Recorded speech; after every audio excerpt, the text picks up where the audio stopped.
Good morning, everybody. Belle from Frontline Locksmiths. Thank you for joining me once again as we dive into our second topic around invoicing.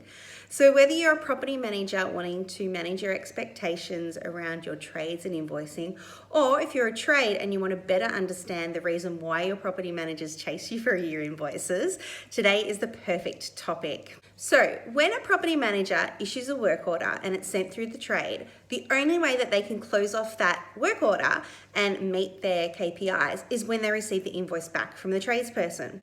Now, the amount of time that I used to spend chasing my trades for invoices because they didn't understand the implication it had for us as a property manager.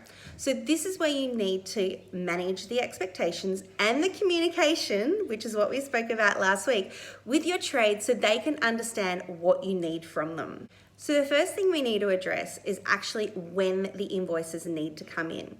Now, ideally, these should be done as soon as the job is completed or within a day so that they can go to the property manager and be put into the system for payment. This then triggers the payment to the accounts. It means that the owners will be notified of the money that's going to come out on their statement, and the property manager can close out their task. There is nothing worse as a property manager when you come to end of month and you've got 10 to 20 work orders open that you know have been completed and you're waiting on invoices from your tradespeople. So as a property manager, you need to have the conversations with your trades and explain to them the importance of getting in their invoices. Likewise with trades, you want to be paid. True?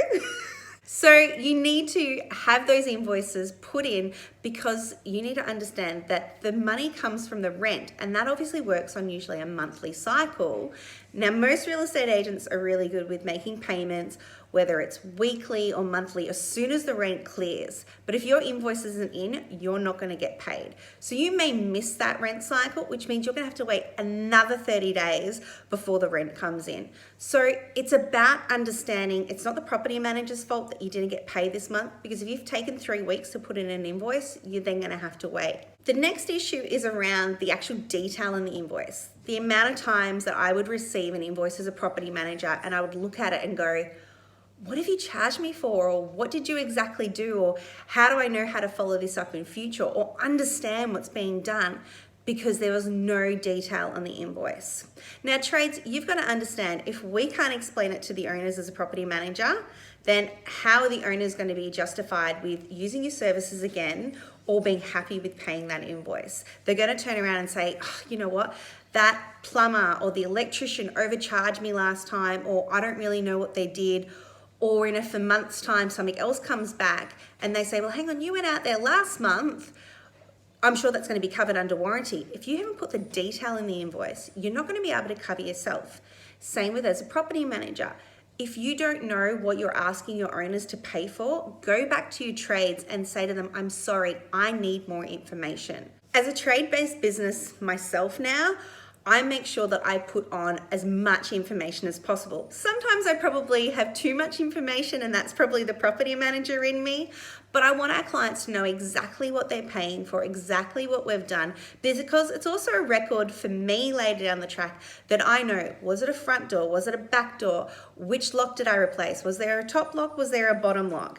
So again, it's about ensuring that time management, whether it's now or down the track, do it right the first time and you don't have to worry about it again. So a point of difference that I've picked up as a property manager that we've now implemented at Frontline Locksmiths is for major works or for big changes, we also include a photo with our invoicing.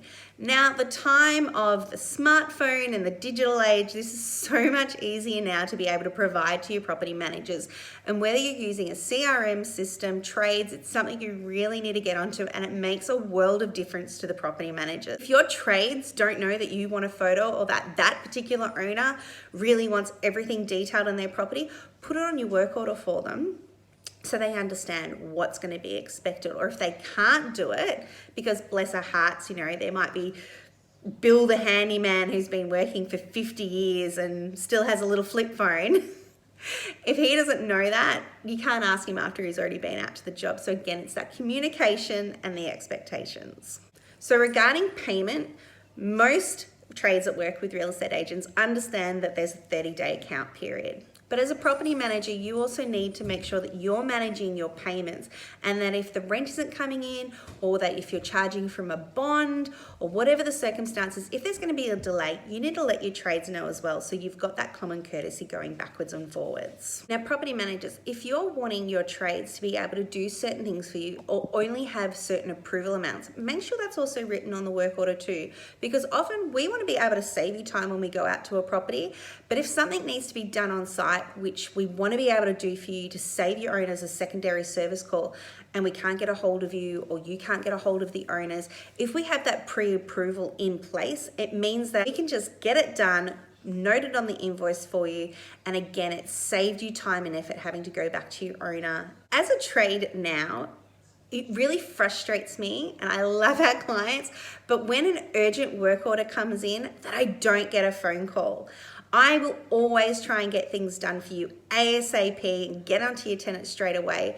But if you're going to email me and I'm juggling different things, or I'm out of the site, or I'm picking up stock, or doing a vlog, I'm not going to see your email. And if I don't see it till 4 o'clock in the afternoon, and I see it was an urgent job in Hawthorne, and I had one of the guys in Hawthorne earlier that day, it's really frustrating that had you phoned me earlier, 1, I could have already had it done. 2, I'm not going to be charging your hours a huge after hours call because it's now 4 o'clock and I'm only actioning it now, even if you sent it through at 12 o'clock, because I didn't know about it. So it has to be treated as an after hours, because we have to pay our trades after hours rates, obviously when it's outside of standard business hours. So if you have something urgent that you want your trades to do, pick up the calls, speak to them. They are going to appreciate it so much. And if they've got someone in the area, they're going to be able to get it done, which makes your tenant happy. Your tenant's going to be happy with you. And obviously it builds your relationship with your trades. So pick up the phone, make the call, let them know it's urgent, because if you just email it through and your trade doesn't know about it, it may not get done to the next day, and then you're going to have a really frustrated tenant. And same with your trades. If you're finding that you have a particular client that doesn't notify you about urgent work, or that you're not getting the communication, give them a call, let them know, explain why you want it managed that way, and then everyone's on the same page. So again, you would have heard a lot in today's video around communication, because it flows all the way through. It doesn't matter what topic we're dealing with. Communication is such a huge factor. So I hope those couple of tips helped you out today.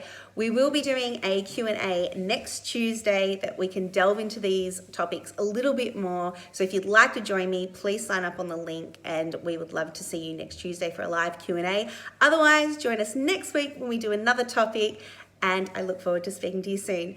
Take care, guys, and if you do need Frontline Locksmiths, you can contact us on 0402 254 777, or you can contact us through our website. Stay safe. Bye.